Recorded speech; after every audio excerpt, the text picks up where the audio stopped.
El sol de la tarde caía sobre el valle como un manto de oro viejo, tiñendo de naranja y violeta los cerros lejanos. Entre los magueyes y los nopales, el viento caliente susurraba secretos que solo la tierra entendía. Ahí, en medio de la inmensidad, un hombre caminaba con paso lento pero firme. Era don Ignacio, conocido en otros tiempos como el Halcón de Jalisco, el charro cuya elegancia y destreza con el lazo habían llenado plazas de toros. Ahora, era solo un excharro, un hombre cuya vida había sido reducida a polvo y memoria. Su rostro, curtido por el sol y las decepciones, era un mapa de arrugas que contaban historias de triunfos y, sobre todo, de derrotas. Vestía un traje de charro raído, pero limpio, como si el honor fuera lo único que le quedaba. A su lado, trotando con una lealtad que traspasaba el entendimiento, estaba su caballo, Centauro. Un animal magnífico, de pelaje alazán y ojos que parecían guardar la sabiduría de los viejos tiempos. Centauro no era solo un caballo, era su sombra, su confidente, el último vínculo con un mundo que se había desvanecido. Ignacio llegó a la pequeña cantina El Desvío, un lugar de paredes descarapeladas y suelo de tierra, donde el olor a cerveza tibia y carne asada se mezclaba con el sonido de un corrido triste que salía de una guitarra desafinada. Se sentó en un rincón, pidiendo un tequila. No había pasado mucho tiempo cuando la puerta se abrió y entró un hombre alto, de sonrisa fácil y traje impecable. Era Rodrigo, su ex compañero de la charrería, el hombre que una vez juró ser su hermano. «Nacho, ¿cuánto tiempo?», exclamó Rodrigo, abrazándolo con una calidez que felt falsa como moneda de chocolate.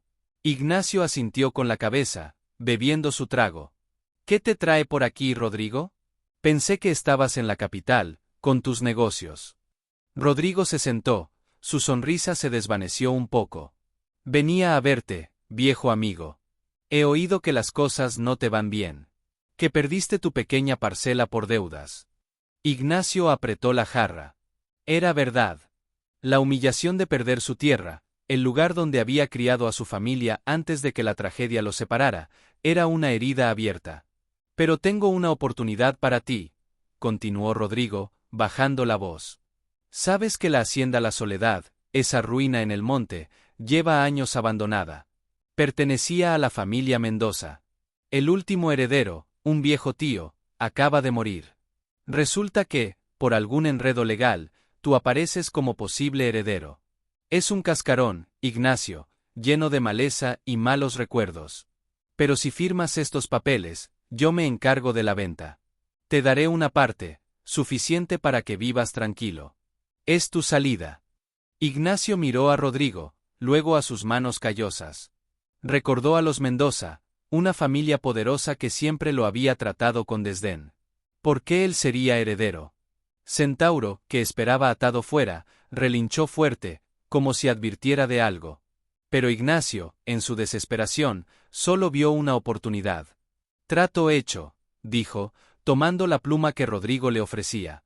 Firmó los documentos sin leerlos detenidamente, sintiendo el peso de una decisión que cambiaría su vida para siempre.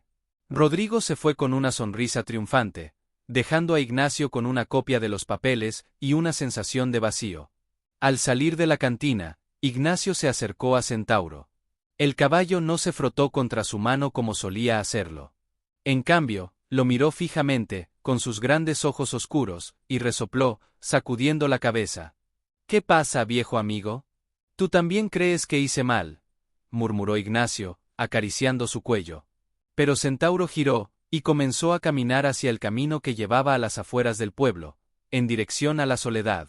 Ignacio lo siguió, montándolo. El viaje fue silencioso, solo roto por el crujir de la tierra bajo las herraduras y el canto de los grillos. Al caer la noche, llegaron a las puertas de la hacienda. Era un lugar espectral.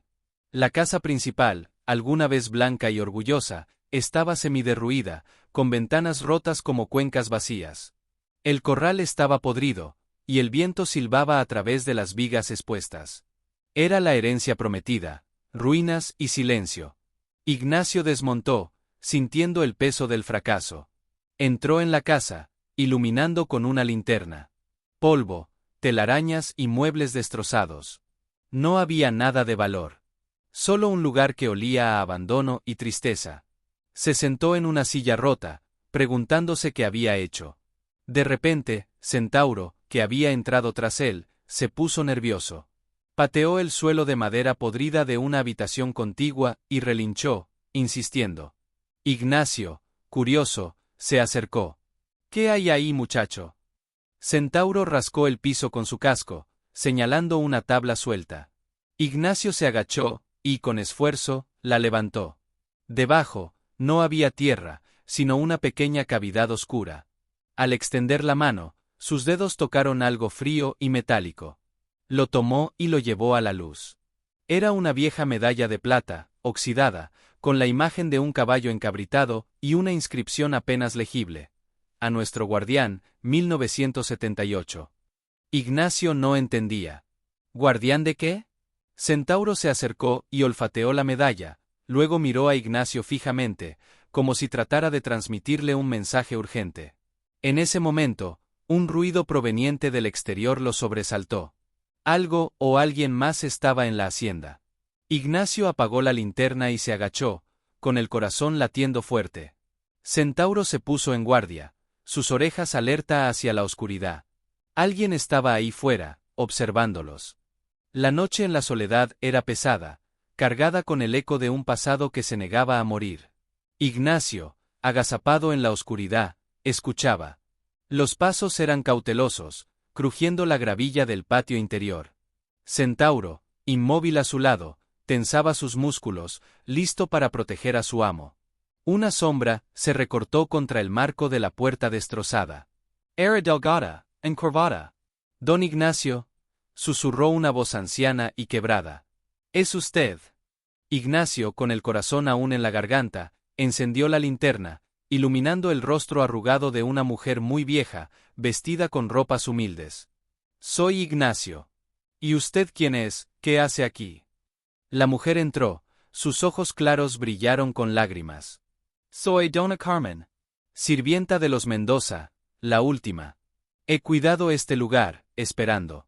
Ellos dijeron que usted podría venir. Ignacio la invitó a sentarse en un viejo baúl. Doña Carmen explicó que había sido la cocinera y confidente de la familia durante 50 años. Los Mendoza no eran malos, don Ignacio. Eran atormentados. Don Eduardo, el último patrón, siempre hablaba de usted con pesar. Ignacio se quedó perplejo. ¿De mí? Pero si apenas nos conocíamos. Doña Carmen negó con la cabeza. Él lo admiraba, charro. Decía que usted tenía un honor que a él le faltó. Por eso, en su testamento secreto, lo nombró a usted, no a ese hombre de ciudad que vino antes, el de la sonrisa de víbora. Ignacio sintió un escalofrío. ¿Rodrigo estuvo aquí? Sí, hace unas semanas. Revolvió todo, buscando algo. Se llevó una caja fuerte pequeña que don Eduardo guardaba bajo su cama. Dijo que era su herencia legítima. La rabia comenzó a hervir en la sangre de Ignacio. Rodrigo no solo lo había engañado para que firmara la cesión de sus derechos, sino que además había saqueado la verdadera herencia. Centauro, que olfateaba la mano de doña Carmen, resopló suavemente, como si confirmara la historia. ¿Y qué había en esa caja fuerte, doña Carmen?, preguntó Ignacio, intentando controlar su furia. La anciana bajó la mirada. Papeles, don Ignacio. Documentos de la mina. Y una carta para usted. Don Eduardo murió con un secreto muy grande en el corazón. Doña Carmen los guió a la antigua cocina, donde una losa del piso se movía. Debajo, había un pequeño escondite con un cuaderno de cuero gastado. El diario de don Eduardo, dijo la anciana. Él quería que usted lo tuviera. Yo no sé leer, pero él dijo que aquí estaba la verdad. Ignacio tomó el cuaderno con manos temblorosas. Mientras doña Carmen se retiraba a su jacalito en los límites de la propiedad, Ignacio se sentó bajo la luz de la luna que entraba por el techo roto y abrió el diario. Las primeras páginas hablaban de la prosperidad de la hacienda, de la crianza de caballos, de la riqueza generada por una mina de plata en la sierra, llamada La Virgen Escondida. Centauro se recostó a su lado, como si supiera que su amo necesitaba su presencia. Ignacio siguió leyendo. La escritura se volvía más angustiada con los años. Don Eduardo escribía sobre su socio, un hombre ambicioso llamado Alfonso Ruiz, el padre de Rodrigo. Hablaba de cómo Alfonso lo presionó para usar métodos peligrosos en la mina, de cómo, en 1978, hubo un terrible derrumbe. La entrada del 15 de marzo de 1978 lo dejó sin aliento. Hoy es el día más negro de mi vida. El derrumbe en el túnel 3. Los hombres, mis hombres. Atrapados. Alfonso dijo que era demasiado peligroso rescatarles. Ordenó sellar la entrada. Yo no tuve el valor de oponerme. Cerramos la mina para siempre con ellos dentro. Sus almas atormentan esta tierra. Y lo peor, Alfonso se llevó el mapa de la Beta Madre, la ubicación real de la Virgen escondida. Dijo que era su seguro. Juré enmendar mi error, proteger a las familias de esos hombres. Por eso creé la medalla, para el único capataz que se opuso, el guardián de la verdad. Él sobrevivió, pero se fue con el dolor en el alma. Ignacio miró la medalla que aún sostenía en su mano. A nuestro guardián, 1978. El guardián era su propio padre, el capataz que siempre había hablado con amargura de los Mendoza y de su socio Ruiz, y que murió joven, consumido por una pena que Ignacio nunca entendió. Rodrigo no solo quería la hacienda, quería ocultar el crimen de su padre, y probablemente, encontrar la mina perdida para explotarla. Centauro lamió la mano de Ignacio, interrumpiendo sus pensamientos. El caballo luego se levantó, y caminó hacia la puerta, mirando hacia las montañas oscuras. Relinchó, una vez, largo y penetrante, como un llamado. Como si supiera que la respuesta no estaba en las páginas de un diario, sino en la tierra misma, donde los secretos yacían enterrados. La madrugada encontró a Ignacio en vela. El diario de don Eduardo pesaba en sus manos como una losa. Cada palabra confirmaba la traición de Rodrigo, una traición que había comenzado con su padre, y que ahora buscaba completarse robándole hasta su dignidad. Centauro pastaba cerca, pero su mirada se perdía constantemente en la sierra, hacia el pico conocido como el Colmillo de Piedra. Según el diario, la entrada de la mina, la Virgen escondida, estaba cerca de allí. Doña Carmen, al brindarle un café de olla, siguió su mirada. El caballo sabe, don Ignacio. Los animales sienten las cosas que nosotros no podemos ver. Él estuvo aquí hace años, cuando era potrillo, con su padre. Ignacio la miró sorprendido. Centauro nació aquí. La anciana asintió. Sí, de relámpago, el caballo del guardián, de su papá. Don Eduardo se lo regaló a usted cuando su padre murió. Dijo que era lo mínimo que podía hacer. Un nudo se formó en la garganta de Ignacio. Centauro no era solo un caballo, era un vínculo directo con su padre y con la verdad que ambos habían guardado. La decisión estaba tomada. No podía quedarse de brazos cruzados. Tenía que encontrar la mina, tenía que enfrentar a Rodrigo y limpiar el nombre de su padre, el verdadero guardián. Con la poca fuerza que le quedaba, ensilló a Centauro. Doña Carmen le entregó una bolsa con tortas y agua. Tenga cuidado, Charo. Esa mina está maldita.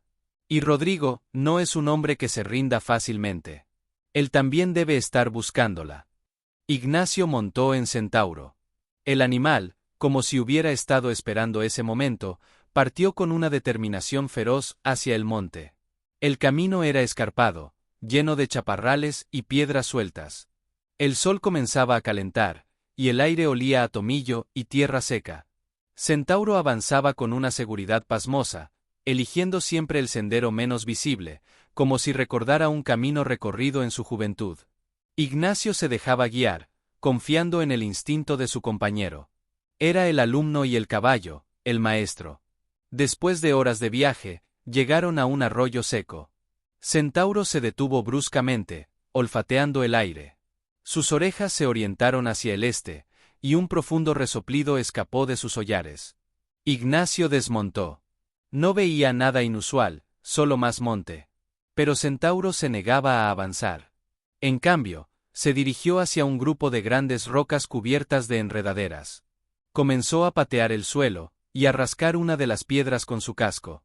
Ignacio se acercó y, apartando la maleza, Descubrió una abertura estrecha y baja, casi completamente oculta. No era una entrada natural, tenía marcas de herramientas. Su corazón se aceleró. ¿Sería esta la entrada secreta de la Virgen escondida? ¿La que el padre de Rodrigo había hecho sellar?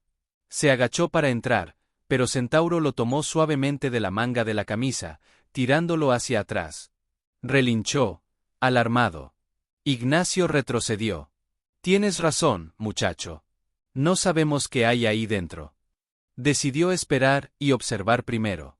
Ató a Centauro a un árbol a cierta distancia y se ocultó entre los arbustos. El silencio era absoluto, roto solo por el zumbido de los insectos. Pero luego, un nuevo sonido llegó, el motor de un vehículo todoterreno.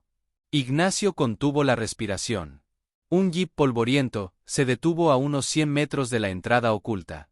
De él bajaron Rodrigo y 2 hombres corpulentos, armados con rifles. Tiene que estar aquí, dijo Rodrigo con impaciencia, consultando un mapa antiguo. El mapa que mi padre tomó marca este arroyo. La entrada está cerca de esas rocas. Encuéntrenla. Los matones comenzaron a buscar. Ignacio sintió el frío del miedo. Estaban armados. Él solo tenía su cuchillo y a Centauro. Uno de los hombres se acercó peligrosamente a su escondite. Ignacio se aplastó contra el suelo, rezando para no ser descubierto. De repente, Centauro, desde donde estaba atado, relinchó con todas sus fuerzas, un sonido estridente que cortó la quietud del monte. Los 3 hombres giraron hacia el ruido. «¡Un caballo!», gritó uno. Rodrigo sonrió, un gesto cruel. «Es el caballo del viejo. Ignacio está aquí. Búsquenlo». Los matones se dispersaron, apuntando sus rifles hacia la dirección del relincho. Ignacio maldijo en silencio. Centauro los había delatado para protegerlo, para distraerlos. Ahora estaba atrapado, con la entrada a sus espaldas y los hombres de Rodrigo acercándose. Uno de ellos pisó una rama a solo metros de su escondrijo. Sus ojos se encontraron con los de Ignacio. El hombre levantó su rifle. «Aquí está». El disparo nunca se escuchó. En el instante en que el matón apretó el gatillo, Centauro, con una fuerza sobrehumana, arrancó la rama a la que estaba atado y cargó hacia el hombre como un torrente de furia y músculo. El impacto fue brutal. El matón cayó al suelo, el rifle se le escapó de las manos y rodó lejos. «El Chaos Estalo». Los otros 2 hombres gritaron y dispararon al aire. Rodrigo maldecía, ordenándoles que capturaran al caballo. Ignacio, aprovechando la confusión, no lo pensó 2 veces. Se lanzó hacia la estrecha abertura entre las rocas. Era una apuesta desesperada. La oscuridad lo engulfió de inmediato. El aire era frío y olía a tierra húmeda y podredumbre. Encendió su linterna. Estaba en un túnel angosto, cavado por manos humanas hace décadas. Las paredes estaban reforzadas con madera podrida y oxidada. Era la mina. La Virgen Escondida. Oyendo los gritos y los relinchos furiosos de Centauro afuera, supo que su amigo le había comprado un tiempo precioso. Avanzó con cuidado, cada paso haciendo eco en el silencio sepulcral. El túnel descendía abruptamente. Pasó junto a vagonetas oxidadas y picos abandonados, como si el trabajo hubiera cesado de golpe. De repente, el túnel se abría en una cámara más grande. Y ahí, la linterna iluminó una visión que le heló la sangre. Huesos. Docenas de esqueletos, amontonados contra una pared, algunos aún con los jirones de sus overoles de minero. Los hombres del derrumbe. No habían muerto aplastados, habían sido sellados aquí dentro, abandonados a una muerte lenta y agonizante. Ignacio sintió náuseas. La magnitud del crimen de Alfonso Ruiz, el padre de Rodrigo, era monstruosa. Se persignó, una oración muda por sus almas. Centauro había intentado advertirle, el miedo del cabello no era por la mina en sí, sino por la tragedia que contenía. Siguió adelante, guiado por una rabia fría. Tenía que encontrar algo, cualquier prueba que vinculara directamente a los Ruiz con esto. En una pequeña oficina tallada en la roca, encontró un escritorio. Sobre él, un candelabro oxidado y, debajo de un montón de polvo, una carpeta de cuero. La abrió. Contenía planos de la mina, y una carta. Estaba dirigida a don Eduardo Mendoza, firmada por Alfonso Ruiz. La fecha, un día después del derrumbe. Ignacio, con manos temblorosas, leyó bajo la tenue luz. Eduardo, lo hecho está. Los hombres son un costo que asumimos. He du law and trotter principle. La beta madre está intacta, en la cámara oeste, pero es demasiado riesgoso extraerla ahora. Tomé el mapa final. Es nuestro seguro mutuo. Si hablas, te destruyo. Guarda silencio, como yo guardaré el tuyo sobre tu error de cálculo que causó el derrumbe. Nos veremos en el infierno. Alfonso. No había sido solo un accidente. Alfonso Ruiz había chantajeado a don Eduardo, culpándolo a él para asegurar su silencio. La herencia de Ignacio no era solo una tierra, era la carga de esta verdad terrible. En ese momento, oyó ruidos en el túnel por el que había venido. Voces. Rodrigo y sus hombres estaban entrando. Ignacio. Sal de ahí, viejo tonto. Esa mina me pertenece, gritó Rodrigo, su voz resonando siniestramente en las galerías. Ignacio apagó la linterna. Estaba atrapado. Miró a su alrededor desesperado. En la pared opuesta de la cámara de la oficina, su linterna, al reflejarse, mostró un destello tenue. Se acercó. Era una grieta, apenas visible, pero por ella entraba un leve flujo de aire. Quizá era otra salida. Con todas sus fuerzas, empujó contra la roca. Cedió un poco. Era una puerta de piedra camuflada, pesadísima. Oyendo los pasos acercándose, hizo un último esfuerzo. La piedra giró sobre un gozne oculto, lo suficiente para que él se deslizara al otro lado. Cayó de rodillas en otro túnel, más pequeño y angosto. Cuando se dio la vuelta, la puerta de piedra volvió a cerrarse con un chasquido sordo, sellándose otra vez. Estaba a salvo, por ahora. Pero estaba completamente a oscuras. Su linterna se había apagado en la caída. Lo único que escuchaba era la furia de Rodrigo al otro lado de la roca, y el sonido de su propio corazón, latiendo como un tambor en la oscuridad absoluta. No sabía dónde estaba, ni cómo salir. Solo sabía que Centauro estaba afuera, posiblemente herido, y que él estaba enterrado vivo en la entraña de la montaña. La oscuridad era tan densa que podía sentirse. Ignacio palpó el suelo frío y rocoso, buscando a tientas su linterna. Sus dedos encontraron el metal, pero al intentar encenderla, solo produjo un chasquido inútil. Estaba rota. Una oleada de pánico lo inundó. Estaba sepultado en las entrañas de la tierra, en un túnel desconocido, con el aire escaso y el peso de la montaña sobre él. Se obligó a respirar hondo, a calmarse. Recordó las enseñanzas de su padre. Un charro no se rinde, hijo. Siempre hay un camino, aunque no lo veas. Se puso de pie, apoyando las manos en las paredes húmedas del túnel. Decidió seguir la leve corriente de aire que había notado antes. Avanzó a ciegas, arrastrando los pies para no tropezar, cada sentido agudizado. El túnel serpenteaba, a veces se estrechaba tanto que tenía que avanzar de lado. El silencio era aplastante, solo roto por el goteo lejano de agua y el sonido de su propia respiración. Después de lo que parecieron horas, un sonido diferente llegó a sus oídos. Un sonido que le dio esperanza. Era un relinco. Lejano, apagado por la roca, pero inconfundible. Era Centauro. ¡Centauro!, gritó, su voz se perdió en los túneles. El relincho respondió, un poco más fuerte esta vez.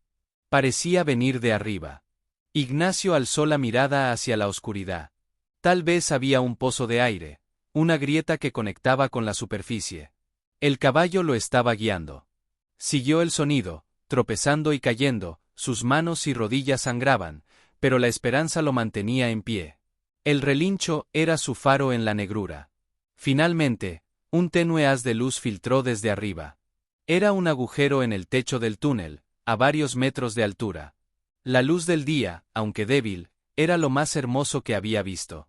Centauro relinchó justo encima de él, sus cascos raspaban el borde del agujero. Ignacio no podía escalar la pared lisa. Se sentó, derrotado por un momento. Pero luego, su determinación regresó. Revisó su cinturón, Su ropa. Solo tenía su lazo, siempre llevaba uno enrollado en el cinturón, una costumbre de sus días de gloria. Era una herramienta de trabajo, un símbolo de su vida pasada. Ahora, era su salvación. Ató un extremo a una roca saliente en la base de la pared y comenzó a hacer girar el otro extremo, calculando la distancia a la luz. Con un movimiento preciso, heredado de miles de prácticas, lanzó el lazo hacia arriba, a través del agujero. La soga cayó floja.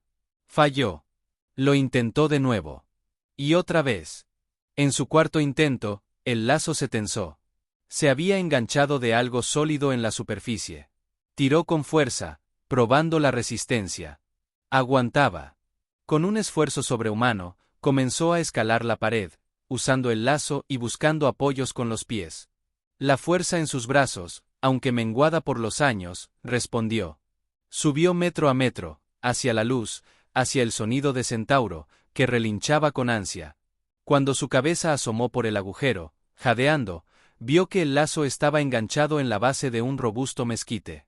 Y a su lado, estaba Centauro, con el flanco sangrando por un corte superficial de bala, pero vivo y mirándolo con esos ojos profundos que brillaban de alegría. Ignacio se arrastró fuera del agujero, y se abrazó al cuello de su caballo, sollozando de alivio. Gracias, viejo amigo, me salvaste. Estaban en otra parte de la sierra, lejos de la entrada principal. Centauro, herido, lo había buscado y había encontrado esta salida secundaria, guiado por un instinto que trascendía la comprensión humana. Mientras descansaban, Ignacio revisó la herida de Centauro. No era grave, pero necesitaba atención.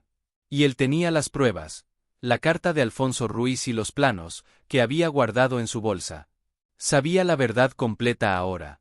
No solo era un crimen por codicia, era un encubrimiento que había arruinado vidas durante generaciones. Miró hacia el valle. Desde su posición elevada, podía ver los techos de la hacienda La Soledad. Y también podía ver una columna de humo negro elevándose desde allí. Algo ardía. Un frío presentimiento lo recorrió. Rodrigo, frustrado en la mina, habría vuelto su ira hacia lo único que le quedaba a Ignacio, el techo bajo el que dormía. La herencia arruinada estaba siendo destruida por completo. Ignacio montó en Centauro, el dolor y el cansancio desaparecidos, reemplazados por una determinación feroz. Vamos, muchacho, dijo, con una voz que no era la de un hombre derrotado, sino la de un charro que recuperaba su honor. Esta vez, no huiremos. Esta vez, nos enfrentaremos a nuestro destino. Cabalgó colina abajo, no como un excharro, sino como el halcón de Jalisco que una vez fue, listo para el enfrentamiento final. El humo en el horizonte era una declaración de guerra, y él estaba listo para la batalla. El galope de Centauro era un redouble de guerra contra la tierra seca. Ignacio se aferraba a su crin, su cuerpo dolorido olvidado, solo un objetivo en la mente: llegar a la soledad. El humo era más espeso ahora, una mancha negra y vil contra el cielo azul. Cuando llegaron al borde del monte y tuvieron vista clara de la hacienda, el corazón le dio un vuelco. No era la casa principal la que ardía, era el jacalito de Doña Carmen. Unos hombres, los mismos matones de Rodrigo, arrojaban muebles viejos a las llamas. Rodrigo observaba, con los brazos cruzados y una expresión de fastidio en el rostro. Doña Carmen estaba de pie, temblando, frente a él, su rostro anciano marcado por el miedo y la rabia. «Dígame dónde está ese viejo terco», le gritaba Rodrigo. «Sé que el diario de Mendoza está aquí. O me lo da, o quemo todo lo que le queda». Ignacio no lo pensó. Con un grito que venía desde lo más profundo de su ser, espoleó a Centauro. «Rodrigo». La carga fue espectacular. Centauro, a pesar de su herida, se lanzó como un proyectil hacia el grupo. Los matones, sorprendidos, dieron un salto hacia atrás, alzando sus rifles. Rodrigo giró, sus ojos se abrieron con incredulidad. «Imposible. ¿Cómo saliste de ahí?» Ignacio desmontó frente a él, plantándose con una firmeza que no había mostrado en años. «La tierra no quería a un cobarde como tú en sus entrañas, Ruiz. Solo escupe a los que no tienen honor».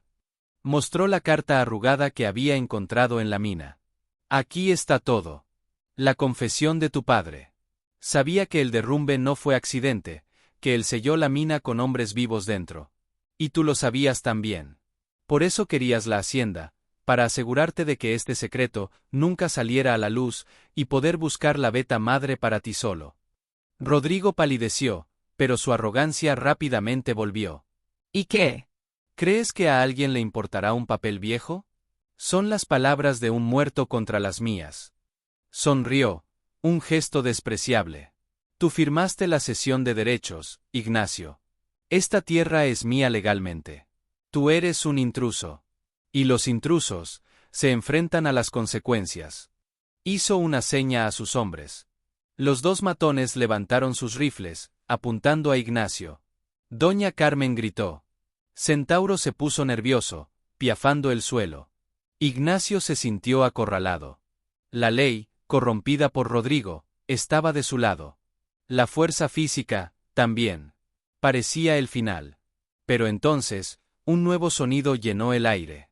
El potente rugir de motores. Dos camionetas pick-up, levantando una nube de polvo, entraban a toda velocidad por el camino principal de la hacienda. Se detuvieron bruscamente, y de ellas bajaron una docena de hombres. No eran matones. Eran campesinos, vaqueros de los ranchos vecinos, hombres de rostros serios y manos callosas. Y a la cabeza de ellos, el Bi Severiano, el dueño de la cantina. Severiano avanzó, con una escopeta en la mano.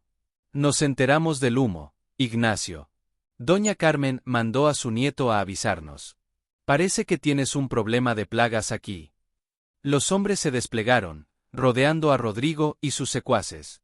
La numérica había cambiado drásticamente. Rodrigo miró a su alrededor, comprendiendo que su ventaja se había esfumado. Esto no es asunto suyo, dijo, pero su voz había perdido su seguridad. Claro que lo es, gritó doña Carmen, encontrando valor. Los hombres que murieron en esa mina eran nuestros padres, nuestros hermanos. Ustedes, los Ruiz, nos robaron a ellos y ahora quieren robar nuestra tierra y nuestra paz. Los campesinos murmuraron, sus miradas se volvieron duras como la piedra. La verdad, tanto tiempo oculta, ahora estaba en el aire, envenenando la reputación de Rodrigo para siempre. Rodrigo, acorralado y viendo sus planes desmoronarse, recurrió a su última arma, la vileza. Está bien, Ignacio. Toma tu herencia de miseria. Pero no te alegres tanto. Señaló a Centauro con desdén. Ese caballo. Nunca te preguntaste por qué mi padre insistió en que te lo dieran, después de que el tuyo murió. Ignacio frunció el ceño. Fue un regalo de don Eduardo. ¿Un regalo? Rió amargamente Rodrigo. Fue un trueque.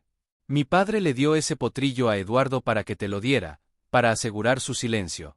Es el hijo de Relámpago, sí, pero también es. Centauro, en ese momento, emitió un relincho agudo, casi doloroso, y retrocedió, como si las palabras de Rodrigo le quemaran. ¡Cállate!, rugió Ignacio, protegiendo a su caballo con su cuerpo. No envenenes más con tus mentiras. Pero la semilla de la duda estaba plantada. ¿Qué secreto más guardaba Centauro? Rodrigo, viendo la confusión en el rostro de Ignacio, sonrió, un último acto de maldad. Pregúntale al caballo, halcón. Pregúntale por qué realmente te guía. Quizá no es lealtad lo que lo mueve, sino la culpa. Antes de que Ignacio pudiera responder, los hombres de Severiano desarmaron a los matones y rodearon a Rodrigo. La confrontación física había terminado, pero una nueva y más profunda batalla, una batalla por la verdad del corazón de su único amigo, acababa de comenzar para Ignacio. La tarde se cerró sobre la soledad con un peso distinto. Rodrigo y sus hombres, escoltados por los vaqueros de Severiano, partieron rumbo al pueblo para ser entregados a las autoridades.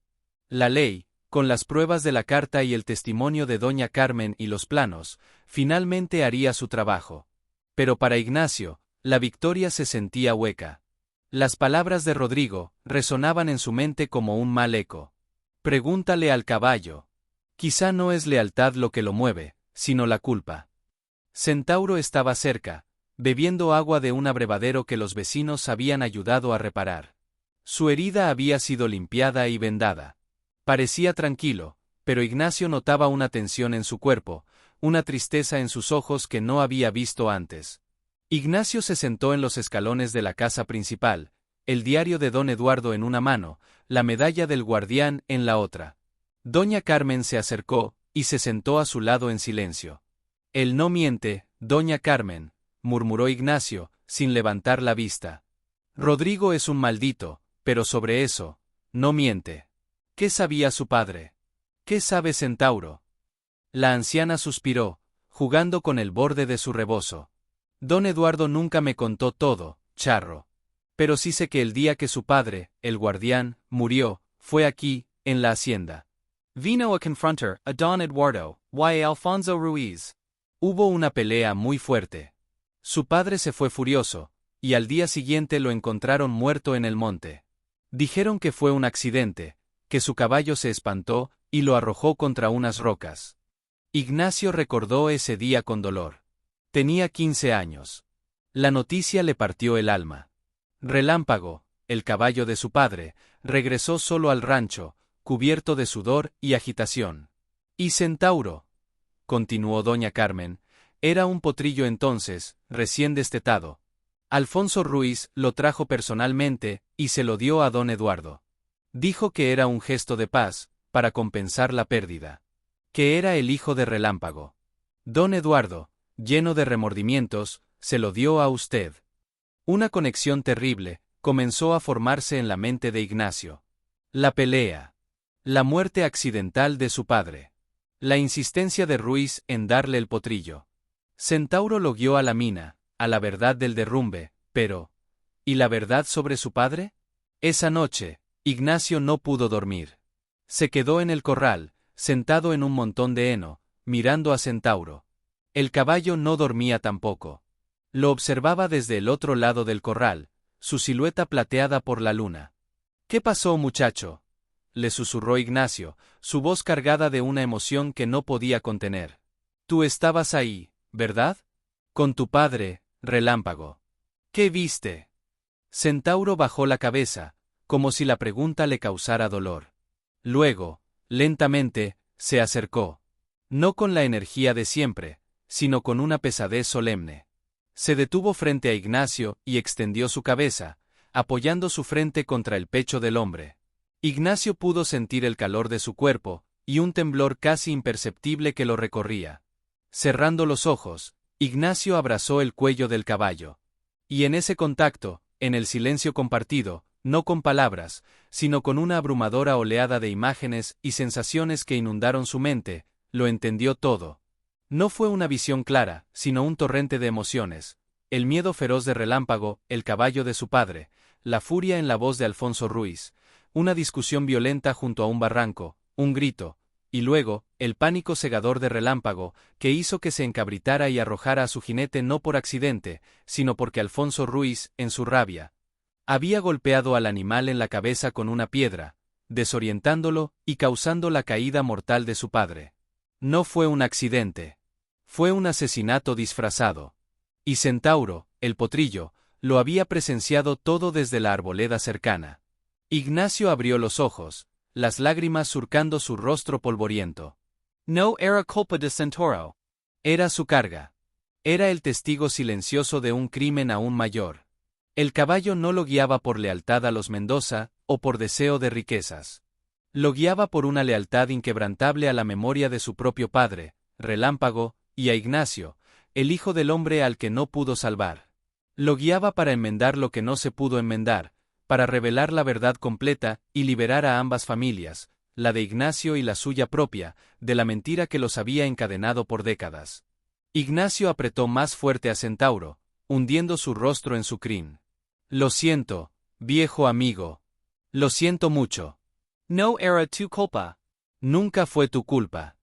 Centauro emitió un suave bufido, un sonido que sonó a liberación, a un perdón largamente esperado. Por primera vez, el último secreto había salido a la luz, y el lazo entre el hombre y el caballo se volvió más fuerte que el acero, forjado en el fuego de una verdad compartida y un dolor superado juntos. El amanecer llegó a la soledad con una pureza que no se sentía desde hacía años. La verdad, como la luz, había lavado la tierra de sus sombras. Ignacio se despertó con una paz que no conocía desde la muerte de su padre. El peso de la duda sobre Centauro se había esfumado, reemplazado por una comprensión profunda y un amor inquebrantable. Esa mañana, mientras desayunaba unas gorditas que doña Carmen había preparado, Severiano llegó con noticias del pueblo. Rodrigo estaba en la cárcel, enfrentando cargos por fraude, intimidación y, con las nuevas evidencias sobre la mina y la muerte del padre de Ignacio, la reapertura del caso por homicidio involuntario, y posiblemente homicidio, sería inminente. La justicia, lenta pero segura, estaba en movimiento. Pero Ignacio sabía que una pieza faltaba. El ciclo de dolor no estaría completo hasta que la tierra misma fuera redimida. Miró a Centauro, que pastaba tranquilamente en el corral reparado. Un viaje más, muchacho, le dijo. El último. No necesitó decir más. Centauro alzó la cabeza y se acercó, listo. Ignacio no ensilló. Esta cabalgata sería diferente. Montó a pelo, sintiendo el calor y la fuerza del animal bajo él. Con un suave movimiento de sus piernas, guió a Centauro hacia la sierra, pero no hacia la mina maldita. Esta vez, su destino era el pueblo. Cabalgó por los polvorientos caminos, y una transformación ocurrió. Los años parecieron caer de sus hombros. Su espalda, antes encorvada por la pena, estaba recta. Su mirada, antes perdida, era firme y clara. Ya no era el excharro humillado. Era don Ignacio, el halcón de Jalisco, el hombre que había desenterrado la verdad y recuperado su honor. La gente en el pueblo salía a sus puertas para verlo pasar. Susurraban, señalando. Algunos, los más viejos, lo reconocían y asentían con respeto. Otros, que habían oído los rumores de lo sucedido en la soledad, lo miraban con admiración. Ignacio no iba a la cantina ni a la plaza. Su destino era la iglesia, la pequeña capilla de adobe blanco en el centro del pueblo. Bajó de Centauro, y ató las riendas a un poste afuera. Entró en la penumbra fresca del recinto. Se arrodilló frente al altar, no para rezar por venganza, sino por paz.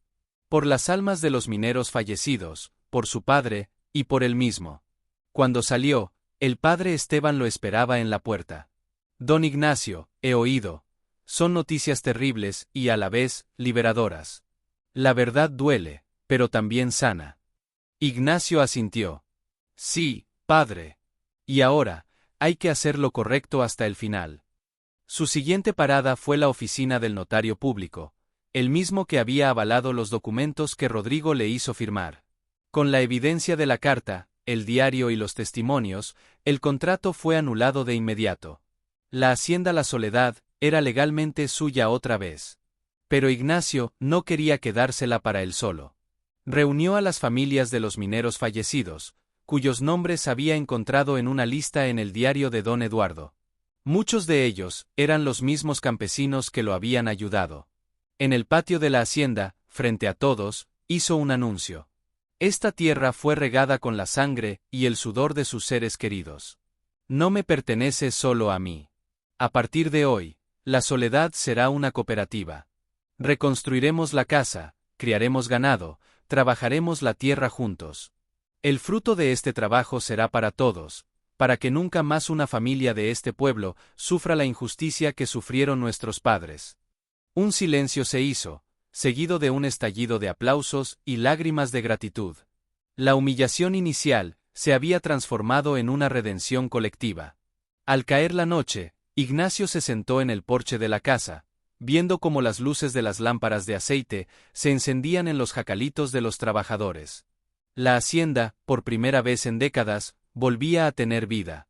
Centauro estaba a su lado, descansando. Ignacio acarició su cuello. Lo logramos, viejo amigo.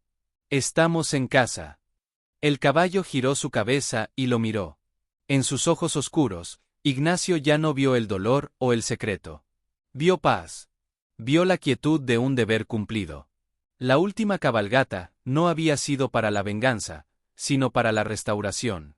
Para cerrar heridas, para devolver el honor a un nombre y para construir, sobre las cenizas del pasado, un futuro donde la lealtad y la verdad fueran los cimientos más sólidos. El excharro había encontrado su lugar en el mundo, no en la fama o la riqueza, sino en la tierra que amaba, y en el lazo inquebrantable con el noble animal, que había sido su faro en la oscuridad.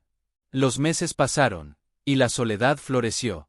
Los campos, una vez cubiertos de maleza, ahora mostraban hileras ordenadas de maíz y frijol.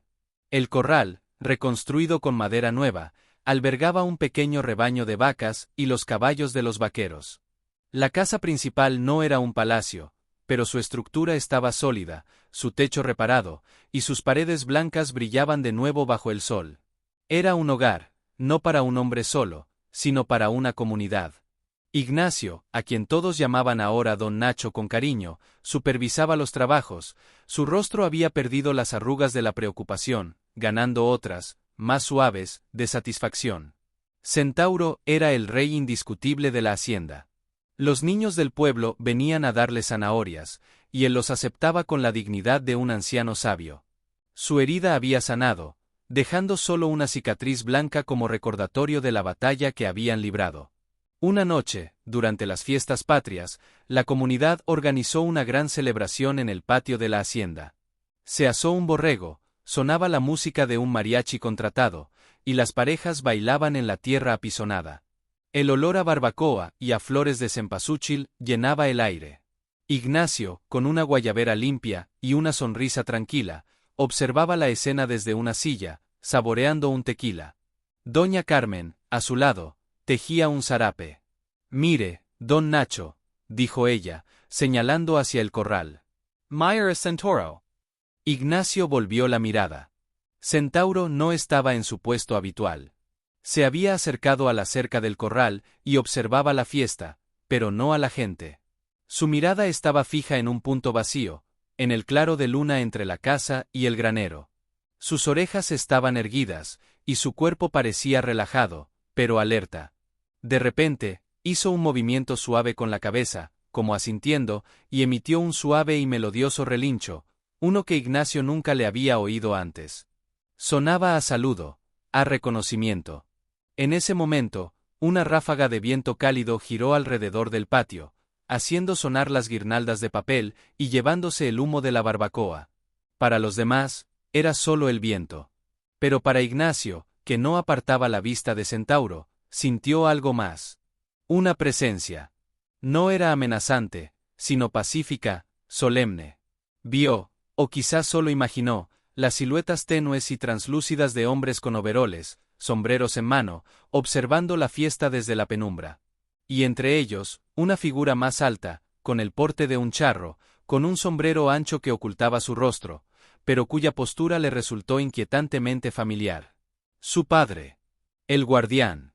No eran apariciones de miedo, sino espíritus de paz, invitados a la celebración por el único ser que podía traspasar el velo entre los mundos, el caballo que había sido testigo de sus muertes y de su redención. Centauro bajó la cabeza una vez más, y luego se volvió, y se alejó trotando suavemente hacia el establo, su trabajo hecho. Las siluetas se desvanecieron con el viento. La música continuó, la risa de los niños llenó el aire, la vida seguía. Pero Ignacio supo, con una certeza que le calentó el alma, que ya no estaban solos. Que los que se habían ido finalmente descansaban en paz, porque la verdad había restaurado el equilibrio. La danza no era solo de los vivos, era una danza de agradecimiento con los que los habían precedido. Esa noche, Ignacio durmió un sueño profundo y sin sueños, como no lo había hecho en 40 años. Al día siguiente, la fiesta había terminado, pero una nueva energía, una de renovación completa, impregnaba la soledad. El pasado había sido honrado. Era hora de mirar hacia el futuro. Pasaron 5 años. La hacienda La Soledad se había convertido en un ejemplo en la región. La cooperativa era próspera, no solo criaban ganado y cultivaban, sino que habían abierto una pequeña escuela para los niños y un taller donde las mujeres tejían zarapes y otros textiles que vendían en la ciudad. La historia del ex charro y su caballo sabio se había convertido en una leyenda local, un recordatorio de que la verdad y la honradez siempre prevalecen. Ignacio, ahora con el cabello completamente blanco, pero con una vitalidad envidiable, seguía siendo el corazón de la comunidad. Ya no cabalgaba largas distancias, pero cada tarde paseaba a Centauro por los límites de la propiedad. El caballo también mostraba su edad, su paso era más pausado, pero su espíritu permanecía tan brillante como siempre. Una tarde de octubre, particularmente hermosa, Ignacio y Centauro llegaron a un pequeño promontorio desde donde se veía toda la hacienda. Las casitas blancas, los campos verdes, el humo saliendo de las chimeneas. Era un cuadro de paz y trabajo. Ignacio desmontó y se sentó en una roca. Centauro se recostó a su lado, apoyando su cabeza en el regazo del hombre. Ignacio acarició su frente, sintiendo el terciopelo de su nariz y las cicatrices invisibles que ambos llevaban dentro. «Hemos vivido bien, ¿verdad, muchacho?», murmuró. Centauro cerró los ojos, un bufido de pura satisfacción fue su respuesta. Sabía que su tiempo juntos se acercaba a su fin natural, pero no había tristeza en ese conocimiento, solo una gratitud profunda. Esa misma noche, después de una cena comunitaria, Ignacio se reunió con los líderes de la cooperativa. Con una calma serena, les anunció su decisión. «Ya he cumplido mi ciclo aquí. He visto esta tierra sanar y florecer. Es hora de que las nuevas generaciones tomen el relevo». No se refería a su muerte, sino a su retiro de la dirección. Propuso que su lugar lo ocupara el joven nieto de doña Carmen, un muchacho inteligente y lleno de ideas, a quien él mismo había enseñado todo lo que sabía. Todos aceptaron, con lágrimas en los ojos, comprendiendo que era el siguiente paso natural.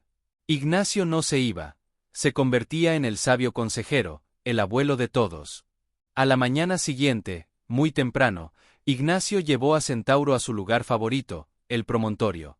El sol naciente bañaba el valle en tonos dorados. Montó por última vez. No dijo nada. No hacía falta. Cabalgaron lentamente por el sendero, sintiendo el aire fresco de la mañana, el olor del romero silvestre, el canto de los gallos a lo lejos. Era un paseo de despedida y de agradecimiento a la tierra que los había visto nacer, sufrir, luchar y, finalmente, encontrar la paz. Cuando regresaron al corral, Ignacio desmontó y abrazó largamente a Centauro, depositando un beso en su frente. «Gracias por todo, hermano», susurró. El caballo lo miró, y en sus ojos, Ignacio vio reflejada toda una vida de lealtad, valor y amor incondicional. No era un animal, era su alma gemela. El legado de Ignacio, el excharro, no fue una hacienda o una riqueza material. Fue una lección de vida tallada en el corazón de su pueblo. Que la humillación puede ser el comienzo de una gran historia, que la lealtad es el valor más verdadero, y que a veces, la revelación más inesperada, la que cambia todo, puede venir de la criatura más fiel y noble, un caballo. Y así, bajo el vasto cielo mexicano, el halcón de Jalisco y su guardián de cuatro patas encontraron su final perfecto, no con un suspiro, sino con la tranquila certeza de haber vivido una historia que sería contada de generación en generación, alrededor del fuego, para siempre.